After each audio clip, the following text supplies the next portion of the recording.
नमस्कार, स्वागत है आपका। आपके साथ मैं हूं अमित गर्ग शुक्ला। हाथरस हादसे के 4 दिन बीत गए हैं, 121 मौत और 4 दिन बीत जाने के बाद पाखंडी बाबा खुद तो सामने नहीं आया, लेकिन उसका बयान सामने आया। 2 मिनट के बयान में हर शब्द फरेब और झूठ से भरा हुआ। यानी बाबा ने अपने बयान में जो कहा और उसने जो किया, दोनों आपस में मेल नहीं खाते हैं। इसी से समझा जा सकता है कि स्वयंभू बाबा कितना बड़ा फरेबी है।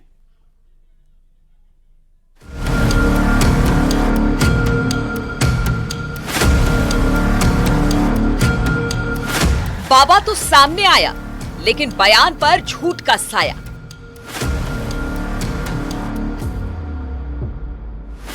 बाबा की कथनी करनी में फर्क क्यों? वो मुर्दे में जान फूंकने का दावा करता है, लेकिन लाशों का अंबार लगाकर वो भाग जाता है। मौत, मातम और दर्द के 4 दिन बीत जाने के बाद बाबा सामने आया तो सबके लिए झूठ का पुलिंदा लेकर आया। ऐसा झूठ जिसमें उसकी कथनी करनी में फर्क साफ दिखाई दे रहा है। पहले पाखंडी बाबा का बयान सुनिए, फिर उसके झूठ को बेनकाब करते हैं।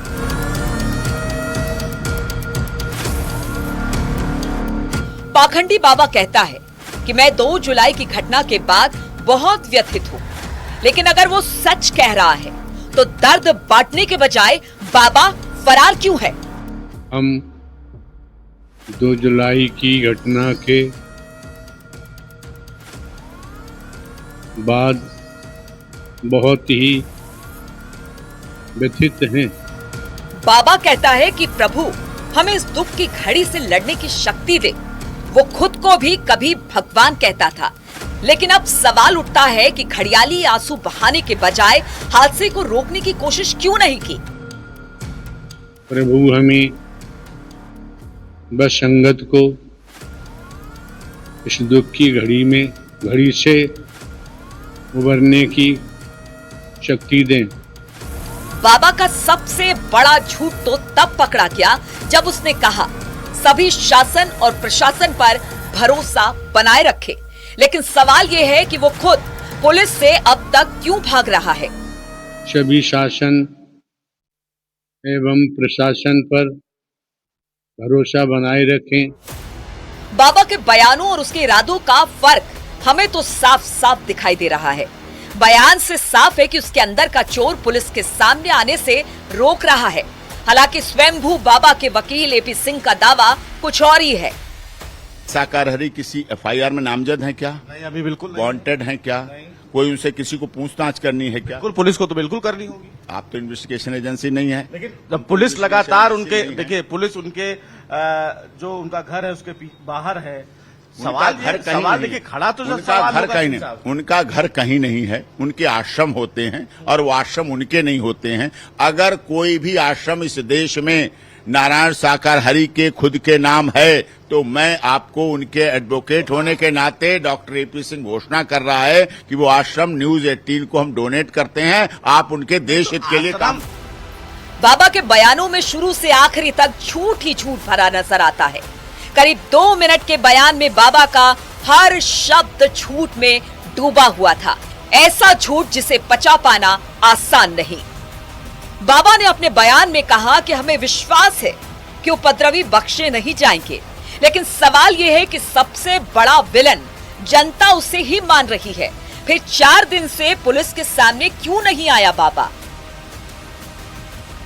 हमें विश्वास है जो भी उपद्रवकारी हैं वो बख्शे नहीं जाएंगे। बाबा ने अपने बयान में पीड़ितों के साथ जीवन भर खड़े रहने का आग्रह किया है, लेकिन सच्चाई ये है कि पाखंडी बाबा पीड़ितों से मिला तक नहीं। फिर भला वो जीवन भर साथ खड़ा रहने का दावा कैसे कर सकता है? दिवंगत आत्माओं के परिजनों एवं इलाजरत घायलों के साथ जीवन पर्यंत तन धन से खड़े रहने का आग्रह किया है, जिसको सभी ने माना भी है। बाबा की कहानी में गजब का झोल है। वो बाबा जो उपद्रवियों को ही बख्शे जाने का दावा कर रहा है, हादसे के बाद कुछ इस तरह भाग रहा था।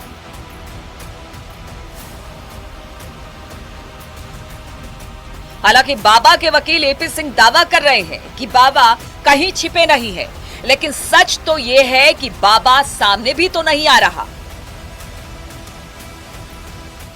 बाबा का इतने दिन बाद आना सामने, ये थोड़ा हजम नहीं हुआ। किले की तरह उसमें लोगों ने तो कल ही तो कहा था आपने कि न्यूज 18 ने कहा था कि लेटर से नहीं बल्कि सामने आना चाहिए। मैंने आपकी इच्छा पूरी कर दी, अगले दिन पूरी कर दी। आपने कहा मधुकर फरार, हमने कहा नहीं, मधुकर हॉस्पिटल में इलाज करा रहा है हार्ट, और मैंने एंटीसिपेटरी बेल नहीं किया, सरेंडर नहीं लगाया। कौन लोग थे जिन्होंने हमारे लोगों को लाश बना दिया और हमें जिंदा लाश बना दिया? हम जिंदा हैं, सेवादार जिंदा है, लेकिन जिंदा लाश बने हुए हैं, क्योंकि 121 लाशें मरती हुई देखी हैं, सैकड़ों लोगों को इंजर्ड होते हुए देखा है, अपने घर को खुद बर्बाद होते हुए देखा है, हमारा खुद अपना घर बर्बाद हो गया है। बाबा पर्दे के पीछे से एपी सिंह के जरिए खेल रहा है, जबकि उसके मोहरे एक एक कर सामने आने लगे हैं। पुलिस की फाइलों में जिसे मौतों का जिम्मेदार बताया गया, जिस पर 1 लाख का इनाम घोषित था, अब वो मधुकर पुलिस की गिरफ्त में आ चुका है। यूपी एसटीएफ ने उसे अरेस्ट किया तो उम्मीद जाग उठी कि अब कई राज खुलने वाले हैं। मुख्य आयोजक मधुकर की गिरफ्तारी के बाद पुलिस उससे पूछताछ में जुटी हुई है, यानी बाबा का राइट हैंड अब हर राज उगलेगा। 121 मौतों की कहानी कैसे लिखी गई, इसके भी जवाब मधुकर को देने होंगे। कहां से भीड़ आई, क्यों पुलिस को रोका गया और भगदड़ के बाद बाबा कहां फरार होकर निकला, इन सब के जवाब मधुकर से मिलने की उम्मीद है। बाबा अपनी किसी आलिशान आश्रम में छिपा है, कानपुर, लखीमपुर, नोएडा, संभल या और कहीं। अब तक की रिपोर्ट दावा करती है कि वो मैनपुरी के आश्रम में ही छिपा है, क्योंकि उसका बयान भी मैनपुरी के ही किसी ठिकाने से सामने आया है। बहरहाल एसआईटी की शुरुआती जांच रिपोर्ट सामने आ चुकी है, लेकिन बाबा अब तक जांच के दायरे से दूर है। Bureau report, news 18।